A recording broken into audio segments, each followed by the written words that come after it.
Welcome to Confessions of a Parent Coach.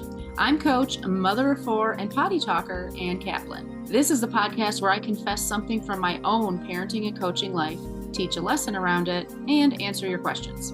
Even we parenting experts are far from perfect, and the real magic happens when we get down with all that imperfection. We get into the gritty side of parenting here, so earbud up and dive in. Hello, everybody. Welcome into another episode of the podcast. I'm so excited to be here with you again. I know that from the listener experience, you have been hearing from me weekly with no interruption for months at this point. But for me, I actually haven't sat down to record an episode for you in a very long time.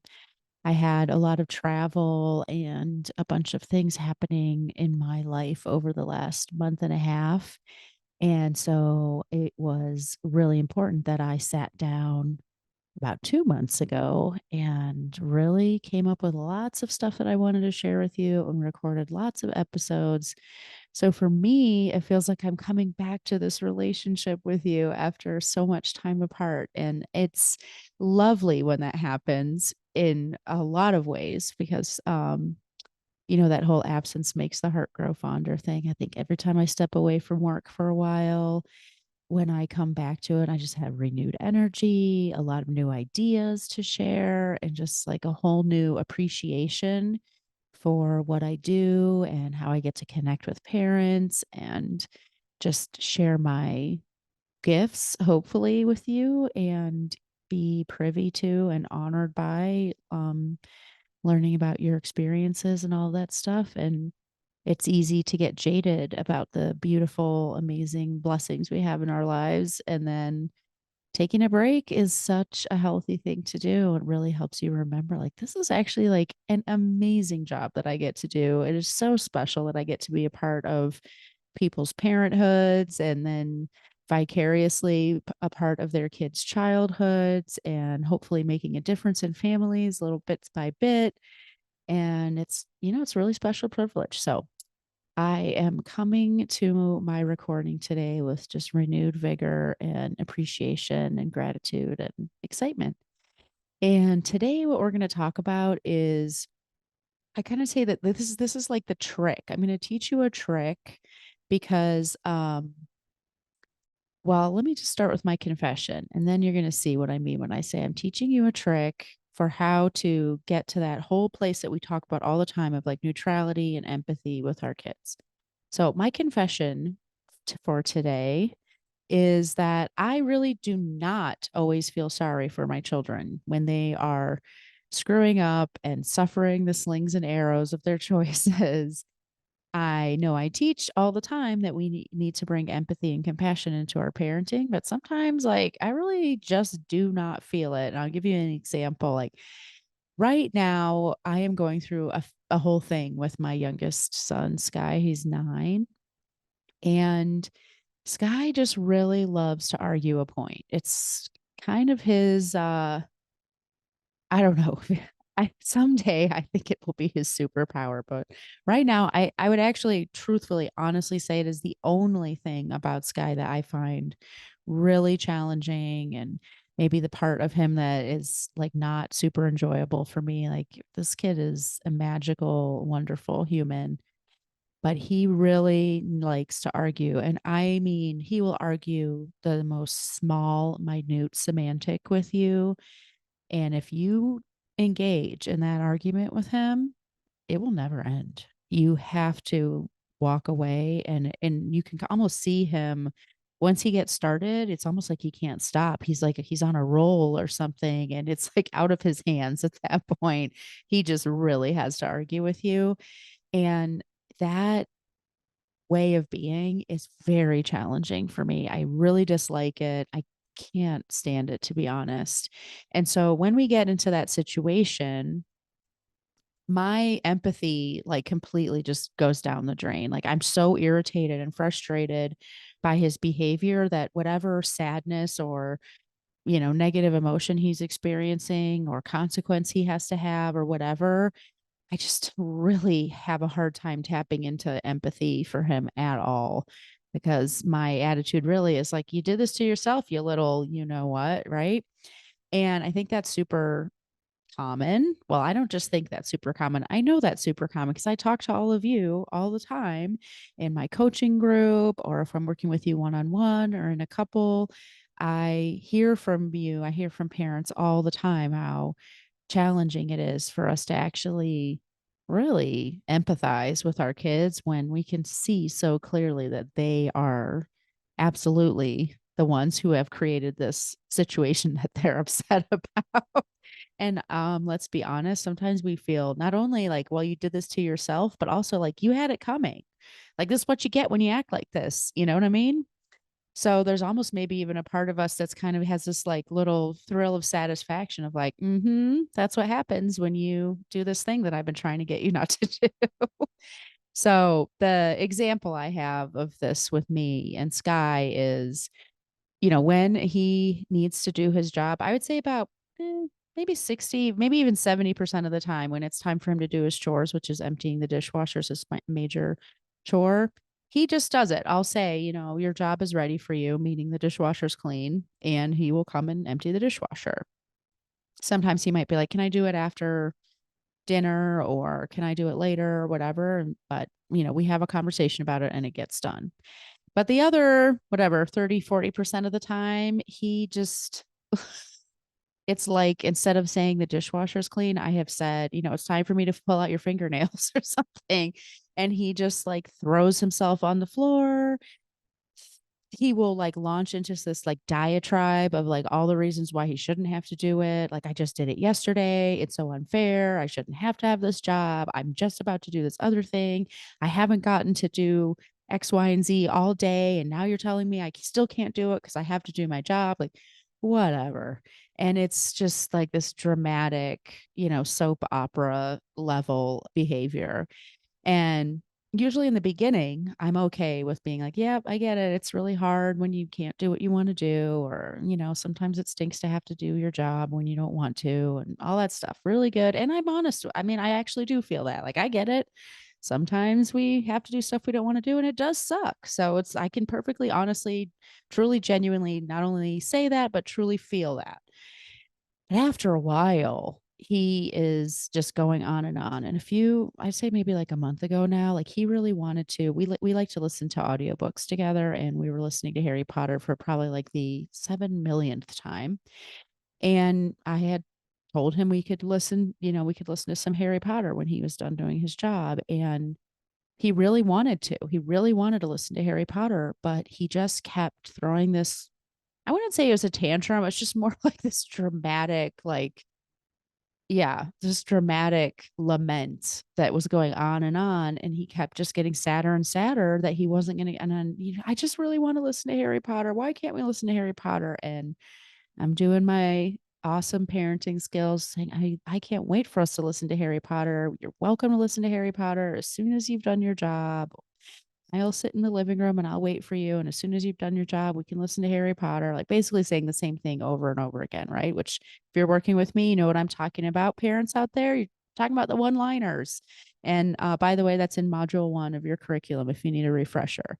Just saying the same thing over and over again, not getting emotionally hooked or whatever. But eventually, I'm just like, dude, you're the reason why you're not listening to Harry Potter. Like, if you just could have done it, like it would have been done. One time I actually timed him so I could tell him, like, it takes you 3 minutes to empty the dishwasher. We timed it. Like, you have been throwing a tantrum for 15 minutes. You could have been done with this 12 minutes ago. We could have been listening to Harry Potter for 12 full minutes by now, whatever, which is a huge mistake. Everybody rationalizing with anybody who's behaving irrationally is real dumb. In fact, at the end of the day, we're the ones who are being irrational. And I think I actually did a whole episode about that. But yeah, by the time this is all done, like I'm so over it. I don't feel bad for him anymore. I feel really annoyed by him. He's driving me crazy. He's trying to hook me into arguing. It's like I'm using like every molecule of energy that I possibly have not to lose my, what, and start just not just rationalizing with him, but like yelling at him, like, dude, come on. You could have been listening to Harry Potter by now. Just come on, just do it. So I'm using like all my energy not to fall into those behaviors. And I don't feel bad for him at all anymore. And so now when I'm delivering my, one liner, there's no empathy behind it. It's just me being like, we can listen to the Harry Potter as soon as you've done your job, as I have already said 100 times.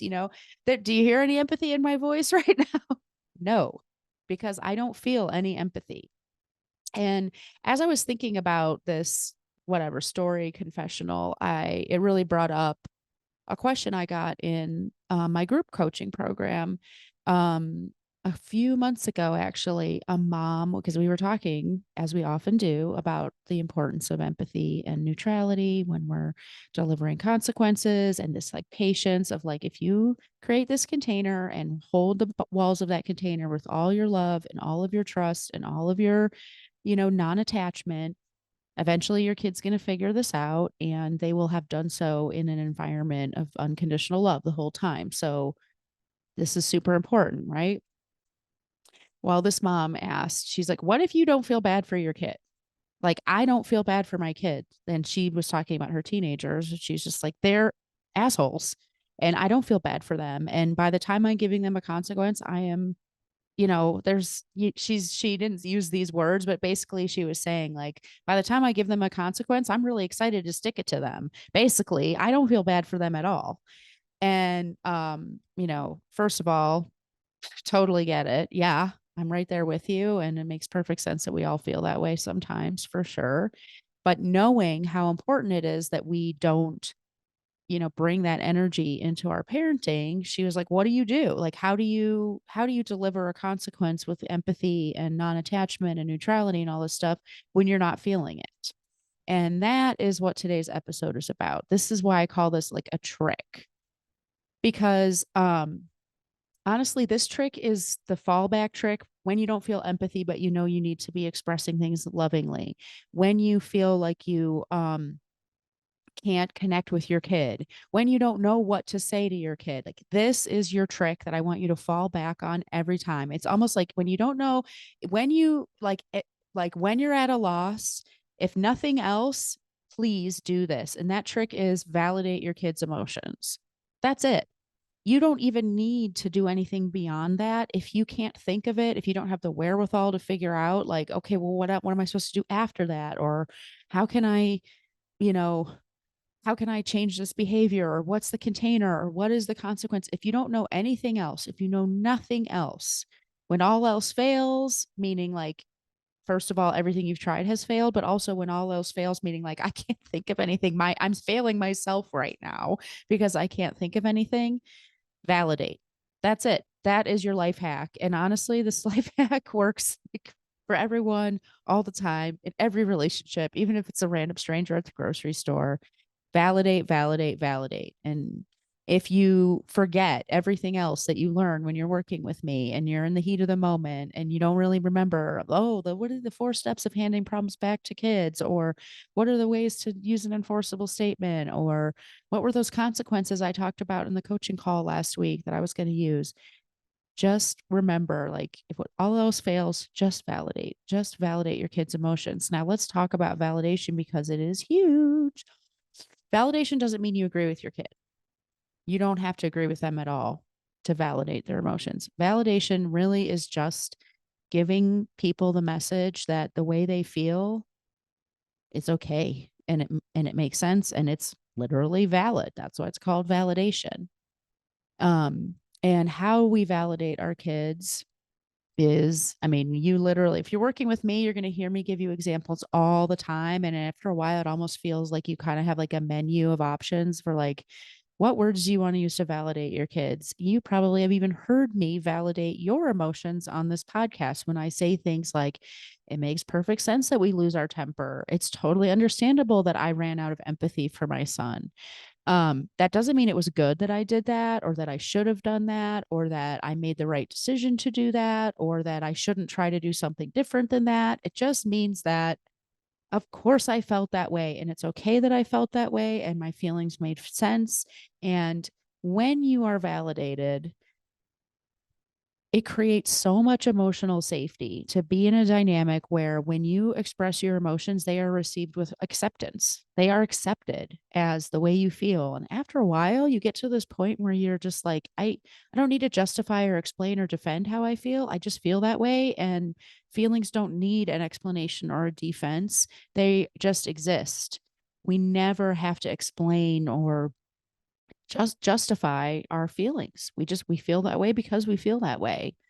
So when you are in this place of, let's say for this older mom, we were talking about how her son always goes out with his he has an electric scooter and they have a deal that he needs to wear a helmet. He doesn't want to wear a helmet and he doesn't wear a helmet. And so obviously everyone out there might be like yelling at their phones or their AirPods or their car radios saying, obviously take away the skateboard. Yeah, that's the consequence. This mom doesn't need you to tell her that. She knows, right? And it's really fucking hard to do that. It's really hard because she doesn't want her kid to hate her. She doesn't want her kid to be angry with her. And she doesn't want her kid to, she doesn't want to get a power struggle with her kid. There's a million reasons why we have a hard time giving that. And then what happens? She takes it away. Her son loses his ever loving mind, as he will. And what do we usually do when that happens? Well, you should have wore your helmet. You didn't wear your helmet. I told you I was going to take your, electric thingamajigger away and you did it anyway. Like that's what you get. And maybe next time you'll think twice. And I have every right to have taken your thing away because you didn't listen to me, right? This is not validating a child's emotions. This is not creating this container of emotional safety where this kid gets to experience the mistake that he made in an environment of unconditional love so that he starts to connect the dots and say, oh man, and he gets to take all the time he needs to realize that, following the rules is probably the way to go and all that great stuff. Instead, he's in an environment of judgment and shame and almost like adding injury to insult. You're kind of like rubbing salt in the wound. Like now, not only do you not have your scooter, but your mom's basically saying, like, I told you so. You're so dumb, even if you're not actually saying that. Right. So it's really hard in that moment when you're getting attacked by your kid or it feels attacking the way your child is angry with you. It's really hard to feel like super empathetic, right? This is where validation can be the hack. And if you are working with me, you can even use like the little starter words that go into validation as your hack to validation, which is then your hack to empathy. To say something like, it makes perfect sense that you're upset with me right now, or I totally understand your anger, or, who could blame you for being upset right now? Do you hear these like little, it makes perfect sense that blah, blah, blah, blah. It's really understandable that you such and such, who could blame you for XYZ? And by the time you finish, I want you to actually try this because, and in the example I gave of Sky throwing his tantrum, because I have these little hacks on board and I have these little, arrows in my quiver. I can think like, okay, I am not being empathetic at all right now. I know that I'm getting off the rails.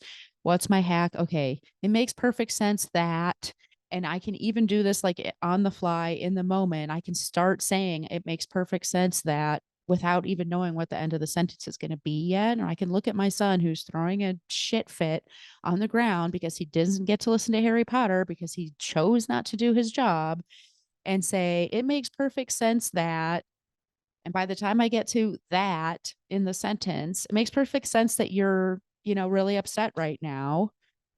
You didn't get to do what you wanted to do. It makes perfect sense that you're screaming and yelling right now. It's really disappointing when you don't get to have what you want. It makes perfect sense that you're angry with me. It feels like I'm stopping you from doing something that you want to do. Like by the time I have finished saying my validation thing, it's not just a thing I'm saying. Like I actually do realize like, oh, right. It actually does make perfect sense that my kid is acting this way. And I actually do understand what's going on internally for him. And I actually do empathize with him. Yeah, I totally do. That doesn't mean I agree with his choice. Like, I think it's a pretty dumb choice to throw yourself on the ground like a drama queen instead of just emptying the dishwasher. Don't agree with that choice. Never will. It's real dumb. And I still can understand the emotions that you're experiencing right now. Like, makes perfect sense to be super upset if you're feeling like your mom is getting in the way of you doing the things that you want to do. Well, if somebody feels like they're getting in the way of you, you're definitely going to be mad at them. So, of course, you're mad at me. And you can hear all these different ways of validating. Of course, you're mad at me. It feels like I'm stopping you from listening to Potter. You know, of course you're angry and yelling and screaming. This is exactly what you didn't want to do right now. Or you're feeling really tired right now, or you're super hungry right now. And of course, we're never our best selves when we're hungry. Like, whatever. It is not patronizing. It is not fake. It is very, very real. Validating people's emotions, if you don't ever learn any other parenting skills, it is absolutely, like, I would say, square one. But actually, as I said, it's square one. I started thinking like, oh, this could be a negative thing. Sometimes people say like, oh, I'm back to square one. But what I mean with square one is like, this is a foundational element. It really creates emotional safety between you and the other person. It's what all the other little layers of your relationship are built on, is emotional safety, feeling seen and heard. That's what you're doing every time. It's not going to make your kid stop throwing the tantrum. It's not going to make my client's kid be happy that he lost his scooter, but it helps you stay in that empathetic, energetic space. It actually helps you hold your boundary, believe it or not. And it really helps your boundary, your consequence, your discipline do its job, because it removes a lot of emotional blocks and barriers and walls and defenses between you and your child. And once those defenses are removed, now you can have a pure interaction with your child. So validation is your life hack today. I want you to try it. Use any of those little starter things. And if this is starting to land with you, if you're feeling like, oh my God, like, I was talking to someone just the other day, we were talking about like coaching. This is another mom who's in my group program. And she was saying, I read all this stuff before I hired you. Like, I read Love and Logic books, and I read, whatever, The Conscious Parent by Dr. Shafali, and, whatever, all these things. But I just never could really figure out, well, what do I do like right now, in this moment, right now, with my kid doing XYZ? And we were just talking about how coaching, like our job or my job as a coach, is to really bridge the gap between the concepts, the theory, the lessons, and the real when the rubber hits the road.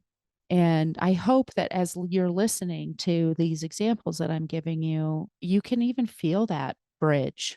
You can feel that connection happening right now, because working with me, can't speak to how other coaches run their practices, but I know for sure, like, when you work with me, we're making that bridge all the time, because we will spend time learning about things like, oh, the importance of empathy, or the importance of neutrality. Why do we need to stay non-attached? Okay, great.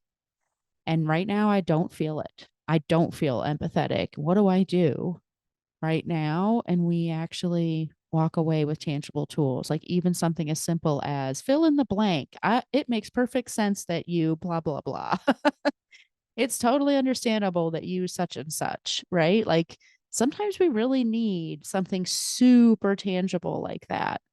That's what I mean when I talk about those like arrows in my quiver. When I'm actually in the moment with my children, I'm not thinking about these concepts. I'm not thinking about, oh, it's really, really important to create emotional safety right now. I'm thinking, okay, right, of course you feel like such and such and such and such, right? Because I know, okay, I'm going to use the tools. I'm going to use the tools, not the thoughts, not the concepts, not the theory.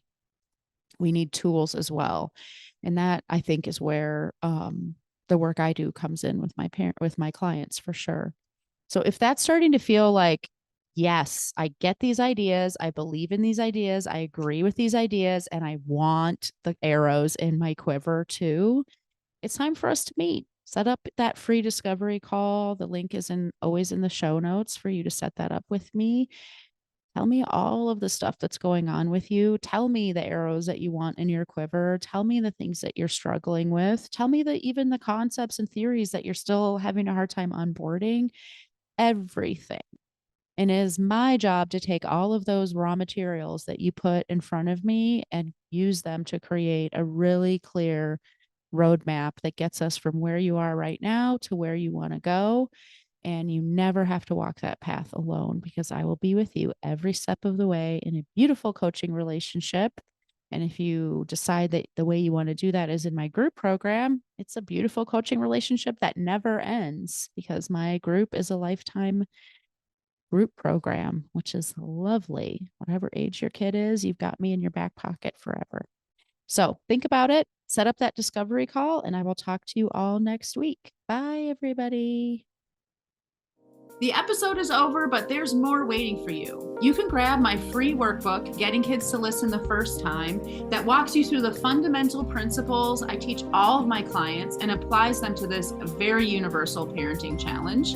So if you're sick of repeating yourself all day long or just want to learn more about my style, you'll definitely want to go to bit.ly/kidswholisten. And if you're ready to work with me, let's meet. Set up a free call at bit.ly/Kaplan call, and let's create an action plan that gets you exactly where you want to go. And of course, links to all this goodness are in the show notes. Thanks for joining, and I'll see you next time.